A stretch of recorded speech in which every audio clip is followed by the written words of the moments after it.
Bienvenidos estudiantes de cuarto medio. Esta semana dimos inicio a la segunda parte de nuestra subunidad acerca del stencil, el graffiti y el muralismo. Esta vez vamos a enfocarnos en lo que tiene que ver con el graffiti. Durante las clases estuvimos conversando, ¿cierto?, que el objetivo era comprender este lenguaje y nos habíamos quedado con la pregunta, ¿qué significaba el graffiti?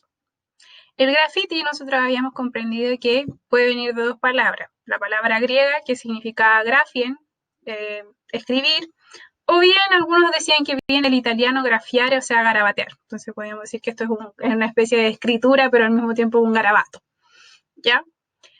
En la clase estuvimos viendo, ¿cierto?, que en la antigüedad ya los romanos garabateaban en las paredes, ¿cierto?, con sus profecías y con cosas que ellos querían publicitar o bien reclamar de su ciudadano. Entonces habíamos visto un ejemplo, ¿cierto?, acá, que decía tenemos pollo, pescado, jamón, pavo y queso. Pero en la Segunda Guerra, ¿cierto?, nosotros habíamos identificado que una campaña que se dice que era un batallón de Ohio, un soldado, empezó a rayar y empezó a aparecer, ¿cierto?, en distintos lugares, una y otra vez, en la frase Kilroy was here, que significaba Kilroy estuvo aquí. Y fue tal el escrito que empezó a recorrer distintos lugares y los estudiantes, al pasarse cierto esta historia de que existía este escrito, se lo empezaron a rayar en sus cuadernos.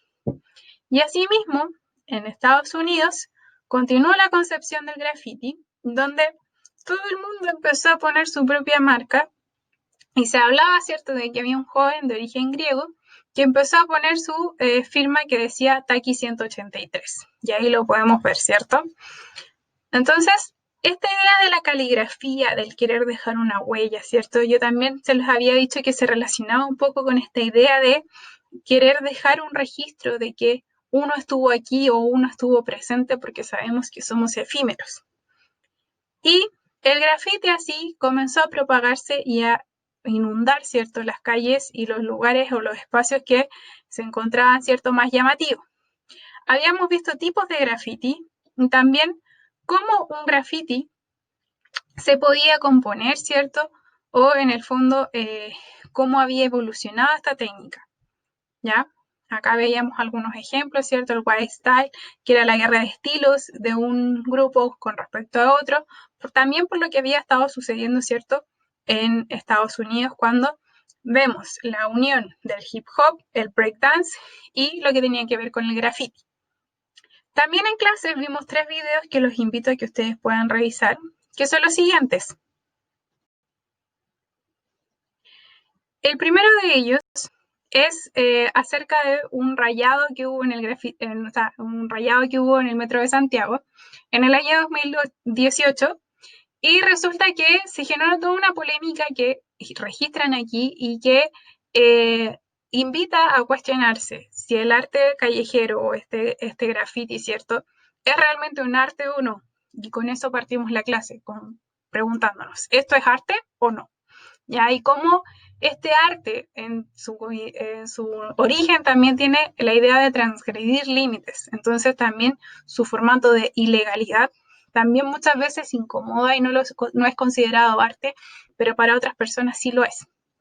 Así que un video que hablaba de qué es el arte callejero y definía un poco, ¿cierto?, el tema de la ilegalidad en cuanto al graffiti.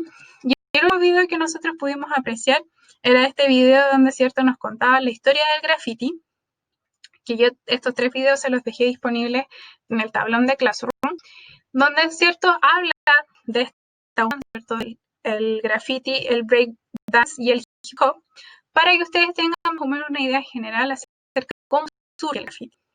La próxima clase vamos a hablar acerca de qué trabajo vamos a realizar, así que por ahora solamente los invito a impregnarse, ¿cierto?, de este arte callejero.